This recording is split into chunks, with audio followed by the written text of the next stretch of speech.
वेद अपने होटल के नए कंस्ट्रक्शन साइट पर आया था और आसी इस वक्त उसके साथ थी। वेद ही अपने साथ आसी को लेकर आया था। आसी तो नहीं आना चाहती थी, पर मना करने का कोई खास कारण भी उसे नजर नहीं आया, जिस वजह से ना चाहते हुए भी उसे वेद के साथ आना पड़ा। होटल अभी बन ही रहा था, जिस वजह से कंस्ट्रक्शन का सारा सामान उसी तरह इधर उधर फैला था। वेद होटल के 9th फ्लोर पर था। लिफ्ट लग चुकी थी, पर फिर भी अभी इलेक्ट्रिसिटी रिपेयरिंग का काम काफी हद तक बचा था। कह सकते हैं कि होटल का काम पूरी तरह से कंप्लीट होने में कम से कम 1 महीने का वक्त लगने वाला था। आसी एक नज़र वेद की ओर देखती है और फिर आसपास फैले बिजली का तार, ईंट, सीमेंट सब। आसी को समझ ही नहीं आ रहा था कि जब अभी होटल का काम पूरा हुआ ही नहीं था, फिर वेद यहाँ आया ही क्यों, और साथ ही साथ उसको भी अपने साथ ले आया, जबकि उसके हिसाब से वेद का यहाँ कोई काम भी नहीं था। और अगर यही काम देखना था तो अपनी जगह किसी और को भी तो भेज सकता था ना, या खुद भी आया तो उसे क्यों लेकर आया, किसी और को क्यों नहीं लाया साथ। आसी खुद में ही बड़बड़ा रही थी, पर उसके हिसाब से वे धीरे बोल रही थी, पर उसकी बड़बड़ाहट वेद साफ तौर पर सुन रहा था। और आसी की बातों को सुनकर वेद के चेहरे पर मुस्कान आ गई। उसे खुद नहीं पता कि वे यहाँ क्यों आया, जबकि उसे ऐसा कोई खास काम नहीं था, पर जो थोड़ी देर पहले उसने अपने होटल में देखा, वे देखकर वेद को अच्छा नहीं लगा। उससे गुस्सा भी आया और उसने खुद ही यहाँ फोन करके अपने यहाँ आने वाली बात कही थी, और साथ ही साथ अपने साथ आसिक को भी लेकर आ गया, क्योंकि वे आसिक वहाँ अकेले नहीं छोड़ना चाहता था। तभी वहाँ पर होटल का इंजीनियर आया और वे वेद को ग्रीट करते हुए बात करता है, होटल के डिजाइन से रिलेटेड। पर तभी उसकी नज़रें आसिक की तरफ गई, जो अपने फ़ोन में शायद कोई गेम खेल रही थी, और उसके चेहरे पर इस वक्त बच्चों जैसी हंसी थी। वे इंजीनियर आसिक को एकटक देख रहा था। नो डाउट कि आशीष सिंप्लिसिटी में काफी खूबसूरत लग रही थी, कि कोई एक बार देखे तो नजरें ना हटे। आज के फैशन के टाइम में जहाँ लड़कियां अपने फिगर और डाइट का खासा ध्यान रखती थी, वहीं आसी इन सबसे अलग अपनी चब्बी चिक्स और थोड़ी सी गोलू मोलू शरीर के साथ काफी अच्छी लगती थी। और उस पर से आसी के चेहरे पर चमक और होठों पर हमेशा से रहने वाली वे क्यूट सी मुस्कान, जो लोगों के दिल की धड़कन बढ़ा दे। और यही हाल हुआ था कुछ उस इंजीनियर के साथ भी। बातें तो वे वेद से कर रहा था, पर उसकी नजरें आशी पर थी, और वेद जिसकी गुस्से से भरी नजरें उस इंजीनियर को घूर रही थी। वेद को इस वक्त उस इंजीनियर पर इतना गुस्सा आ रहा था कि वह बता नहीं सकता था। आसी पर इस घूरती नजरों के कारण ही तो वेद आसी को बिना किसी खास वजह या काम के वे अपने साथ यहाँ लेकर आया था। पर वे कहाँ जानता था कि आसी जहाँ जाती है, लोगों की नजरें खुद ब खुद उस पर जम जाती है। वेद उस इंजीनियर को देखकर कहता है और कुछ, जिस पर वे इंजीनियर नासमझी के साथ कहता है, जी सर, मैं कुछ समझा नहीं। वही वेद अब ज्यादा ना कुछ बोलते हुए आसी के पास जाता है, जहां देखता है कि आसी सब बातों से बेखबर मस्त होकर अपने फोन में कैंडी क्रश गेम खेल रही थी और खुश थी। वहीं आसी के चेहरे पर गेम खेलकर बच्चों की तरह आई मुस्कान देखकर तो वेद की नजरें भी आसी के उस गाल पर पड़ गई, जहां उसके मुस्कुराने की वजह से डिम्पल पड़ रहे थे। वेद ने आज आसी के गालों पर पड़ रहे उस डिम्पल को देखा, क्योंकि उसके सामने तो आशी हमेशा शांत या थोड़ा नाराज ही रहा करती थी। वेद आसी को ही देख रहा था। उसके पीछे लगे कांच पर वेद की नजरें गई, जहां वे इंजीनियर अभी तक था, और उसकी नजरें अभी भी आसी की तरफ ही। और ये देखकर तो वेद को इतना गुस्सा आ रहा था कि वे बता नहीं सकता था। और वे आसी की तरफ देखता है, जो अभी भी अपने गेम में मस्त थी। और ये देखकर अब वेद को आशी पर भी गुस्सा आ रहा था कि क्या जरूरत थी उसे इतनी क्यूट होने की। वेद एक झटके में आसी का हाथ थाम अपनी तरफ खींचता है, और आसी, जो इसके लिए बिल्कुल भी तैयार नहीं थी, वे उस झटके से संभल नहीं पाती और एकदम से जाकर वेद के सीने से आ लगती है। वेद, जिसके शर्ट के ऊपर के 3 बटन खुले थे, वे आसी के एकदम से इस तरह से खींचने की वजह से आसी के होठ सीधा वेद के शर्ट से बाहर झांकते सीने पर आकर लगते हैं, जिस वजह से आशी की आंखें हैरानी से बड़ी हो जाती है और वेद की आंखें बंद हो जाती है, इस अलग से एहसास की वजह से, जो आशी की करीबी की वजह से आई थी। कुछ सेकंड तक दोनों ऐसे ही रहते हैं, पर आशी को जब एहसास होता है कि अभी क्या हुआ और वे वेद के कितना करीब है, ये देख आशी वेद से दूर होने लगती है। पर वेद की पकड़ आसी पर ढीली होने की जगह और कस जाती है। अब आसी और वेद के बीच हवा आने तक की जगह भी नहीं थी और आसी जितना वेद से दूर होने की कोशिश करती, वेद आसी पर अपनी पकड़ उतनी ही मजबूत कर उसे अपनी करीब कर लेता और आसी के बार बार हिलने की वजह से वेद अब आसी के कानों के पास जाकर कुछ ऐसा कहता है जिससे आसी हिलना डुलना बंद कर देती है और अपनी बातों का आसी पर इतना फर्क होते देख वेद मुस्कुरा देता है और वेद अपने होठों को आसी के कान पर रखकर चूमते हुए कहता है, गुड गर्ल, ऐसे ही मेरी बातें मान लिया करो। अंडरवाइज यू डोंट नो कि मैं क्या क्या कर सकता हूँ। अभी तो बस थोड़ा सा करीब आया हूँ। अगली बार ऐसी जगह चूमूंगा कि तुम्हारे होठों से आवाज तक बाहर नहीं आएगी। तो सोच लो मिस आसी। ओह सॉरी, मिस नहीं, मिसेज। मिस से मिसेज तो तुम 2 महीना पहले ही बन गई थी। मिसेज वेद आसी वंशल, मिसेज आसी वेद वंशल। आसी के कानों में वेद की कई बातें गूंज रही थी और वेद की इस तरह की फ्लटी बातें करते देख आसी तो पूरी तरह से हैरान थी। आसी को इस वक्त कैसा फील हो रहा था वे बता नहीं सकती थी, पर उसका पूरा चेहरा जरूर लाल हो गया था। अब इसकी वजह वेद की बातें सुनकर शर्माना था या गुस्सा, ये तो आशी ही जाने। वेद जिस तरह से आसी के साथ बातें कर रहा था वे देखकर आसी भी हैरान थी। बेशक से वे वेद को बहुत अच्छे से नहीं जानती थी, पर उसने जितना भी वेद को जाना था वेद बहुत ही शांत नेचर का था। पर आज जिस तरह से वेद उससे बातें कर रहा था आसी के लिए वे काफी हैरान करने वाला था। वही हैरानी बस आसी को ही नहीं वेद को भी हो रही थी। उसने आसी से कह तो दिया, पर उसे खुद समझ नहीं आ रहा था कि वे कब से इस तरह से बातें करने लगा। वेद आसी की बड़ी बड़ी नजरों को खुद पर देख झेप जाता है और थोड़ा साइड जाकर खड़ा हो जाता है और वेद को खुद से दूर होते देख आसी एक झटके से वहां से चली जाती है। आसी अब होटल के टॉप फ्लोर पर खड़ी होकर वहां से बाहर का नजारा देख रही थी। रात का वक्त होने को आया था और अब तक हल्का अंधेरा होने लगा था। हर जगह लाइटें जलने लगी थी जो वहां की रात की खूबसूरती में चार चांद लगा रहे थे।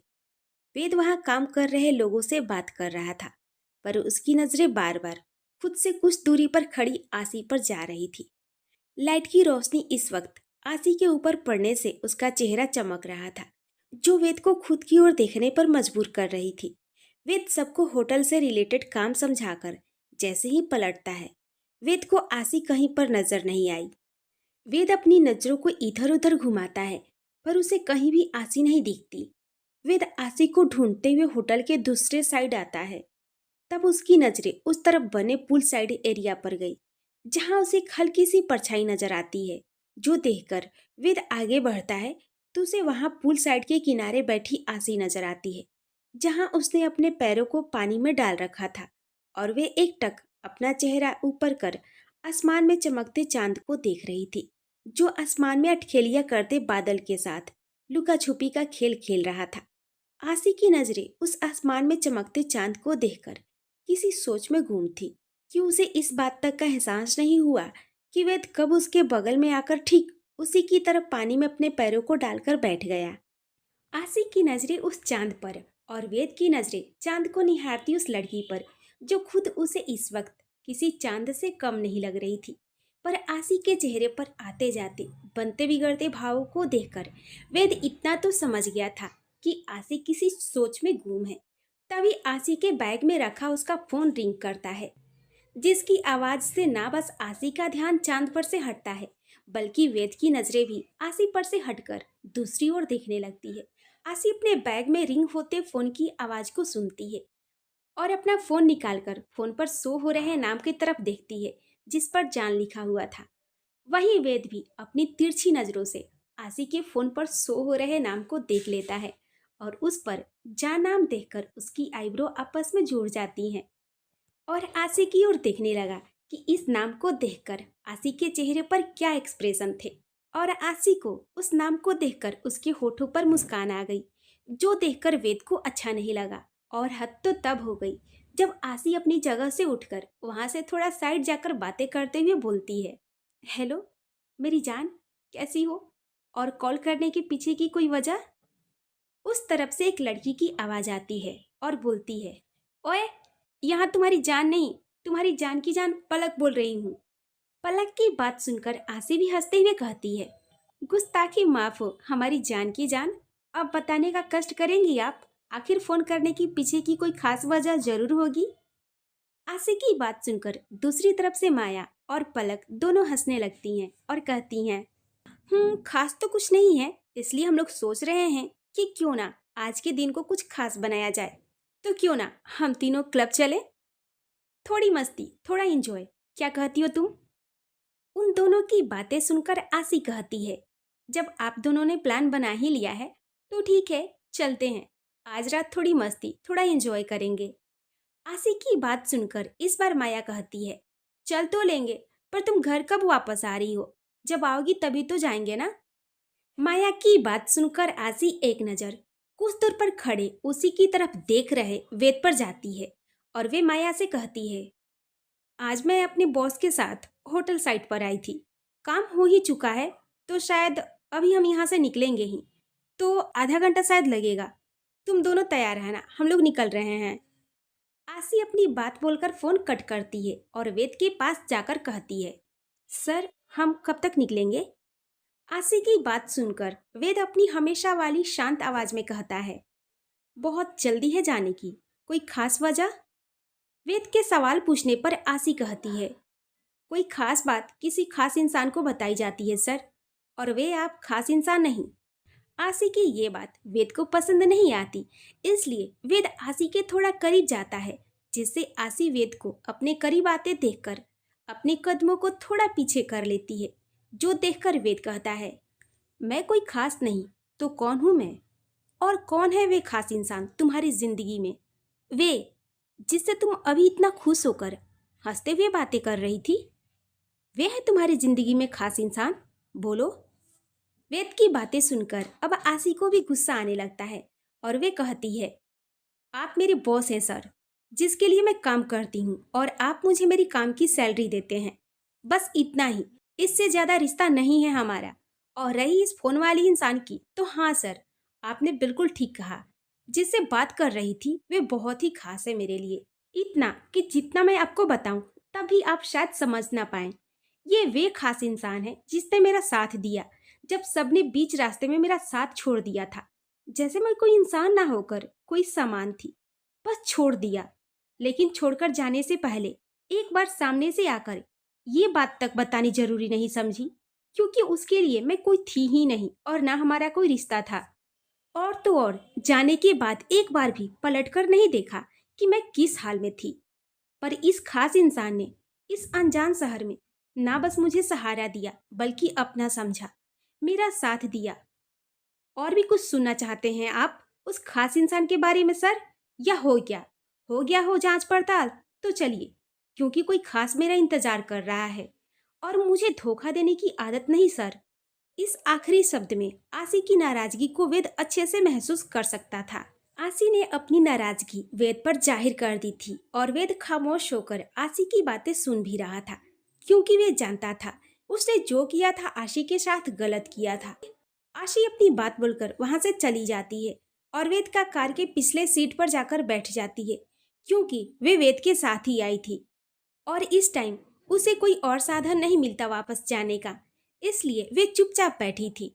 और तभी वेद भी आया और आशी को कार की पिछली सीट पर बैठे देखकर भी कुछ नहीं बोला और अपनी जगह पर आकर बैठ गया और सीट बेल्ट लगा वहां से निकल जाता है। करीब 1 घंटा ड्राइव करने के बाद वेद कहता है, तुम कहाँ रहती हो? अपना एड्रेस बताओ ताकि मैं। वेद इससे आगे कुछ कहता आशी उसको एड्रेस बता देती है। कुछ ही देर में वेद की कार उस रोड पर आती है जहां से आशी का घर कुछ ही दूरी पर था और आशी कार रोकने को बोलती है, जो सुनकर वेद कहता है, पर यहाँ तो कोई घर नहीं है। जिस पर आशी कहती है, जी यहाँ से कुछ ही दूरी पर है, मैं चली जाऊंगी।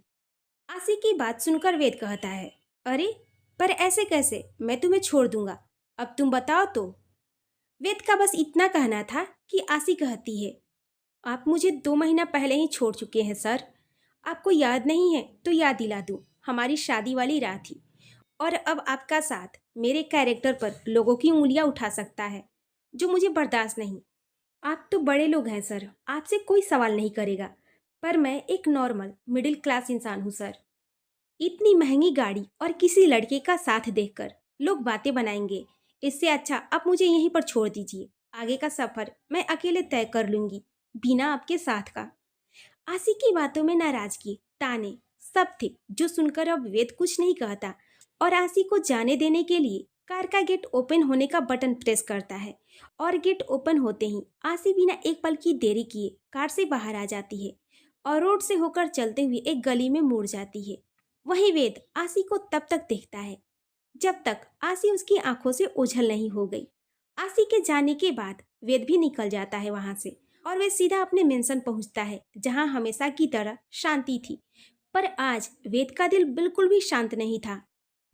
उसका दिल आशी की बातें सुनकर बेचैन था, खासकर तब से जब से उसने आशी के फोन पर जहाँ नाम फ्लैश होते देखा और आशी को इतने प्यार और हंसते हुए बातें करते देखा। वेद को पता नहीं क्यों, पर आशी का किसी और के साथ इस तरह से हंसते हुए बातें करते देख वेद को बिल्कुल भी अच्छा नहीं लग रहा था। पर वे कुछ कर भी तो नहीं सकता था, सिवाय खुद के दिल को बेचैन होते देखने के अलावा। वेद आज भी सबसे पहले अपनी दादी माँ के कमरे में जाता है, और जहाँ दादी माँ पहले से ही सो गई थी और दादी माँ को गहरी नींद में सोते देख वेद उनको बिल्कुल भी परेशान ना करते हुए चुपचाप से उनके ऊपर ब्लैंकेट डाल दादी माँ के कमरे से बाहर आ जाता है और फिर सीधा अपने कमरे में चला जाता है। पर वे जैसे ही अपने कमरे में जाता है, उसे पहले से ही उसके बेड पर भगवान विष्णु के पोज में देव मिलता है, जो वेद को देखकर मुस्कुरा रहा था। और देव को बिना बात इस तरह से मुस्कुराते हुए देखकर वेद अपना पहना हुआ कोट उतार कर वहीं साइड में रखते हुए बोलता है, तुम और यहाँ कोई काम था क्या छोटे? वेद की बातें सुनकर देव कहता है, क्यों भाई, कोई काम होगा तभी आ सकता हूँ क्या आपसे मिलने, ऐसे नहीं। देव ने ये बात इस अंदाज में कहा था कि वेद देव की तरफ देखकर कहता है, ये बात तुम मुझे बता रहे हो छोटे, या खुद को? अब काम क्या है बताओ, वरना मैं आज बहुत ही थक गया हूँ, तो थोड़ा आराम करना चाहता हूँ। वेद की बात सुनकर देव एकदम से बेड पर से उठते हुए कहता है, नो भाई, आज कोई आराम नहीं, आज हमें कहीं जाना है। देव की बातें सुनकर वेद कबर्ड से अपने पहनने के लिए रात के कपड़े निकालते हुए कहता है, जहाँ भी जाना है देव तुम जाओ, मैं कहीं नहीं जाने वाला। ये बोलते हुए वेद अपने कपड़े को लेकर वॉशरूम के अंदर जाने लगता है और गेट तक पहुंचा ही था कि देव जल्दी से बेड से उतरता है और वॉशरूम के गेट के पास जाकर वेद के हाथों से उसके कपड़े लेकर देव कहता है, भाई आप ये कपड़े पहनेंगे? हम क्लब जा रहे हैं, तो क्या वहाँ नाइट सूट पहनकर चलोगे आप? देव की बातें सुनकर वेद कहता है, बिल्कुल भी नहीं, तुम जानते हो देव कि मुझे ये क्लब जैसी जगह जाना बिल्कुल भी नहीं पसंद। तुम्हें जाना है तो जा सकते हो, पर मैं ऐसी किसी भी जगह नहीं जाने वाला। वेद की बातें सुनकर देव कहता है, चलिए ना भाई, अपने ऑफिस के बहुत से लोग जा रहे हैं, पता है आपको, आशी और उसकी दोस्त, और वे मिस्टर पाठक है ना, उनका बेटा भी जा रहा है। और आप जानते हैं कि मिस्टर पाठक का बेटा और आशी एक दूसरे के अच्छे दोस्त हैं। पर बस सिर्फ दोस्त है या दोस्त से ज्यादा, मुझे बस ये जानना है और ये जानने के लिए वहाँ जाना होगा। देव के मुंह से आशी और मिस्टर पाठक के बेटे का जिक्र सुनकर वेद को आशी के फोन पर शो हो रहे नाम पर जाता है, जहां जान शो हो रहा था, और आशी कितना खुश होकर फोन पर बात कर रही थी। अब वेद को भी ऐसा लगने लगा कि शायद आशी और मिस्टर पाठक के बेटे के बीच ऐसा वैसा कुछ है भी या नहीं। और ये सब सोच वेद को अच्छा नहीं लगता है और वे देव से कहता है, वेट करो, मैं अभी चेंज करके आता हूँ, फिर चलते हैं। और ये बोल वेद एक बार फिर कबर्ड के पास जाकर अपने पहनने के लिए दूसरे कपड़े का सेट निकालता है और वॉशरूम में चला जाता है।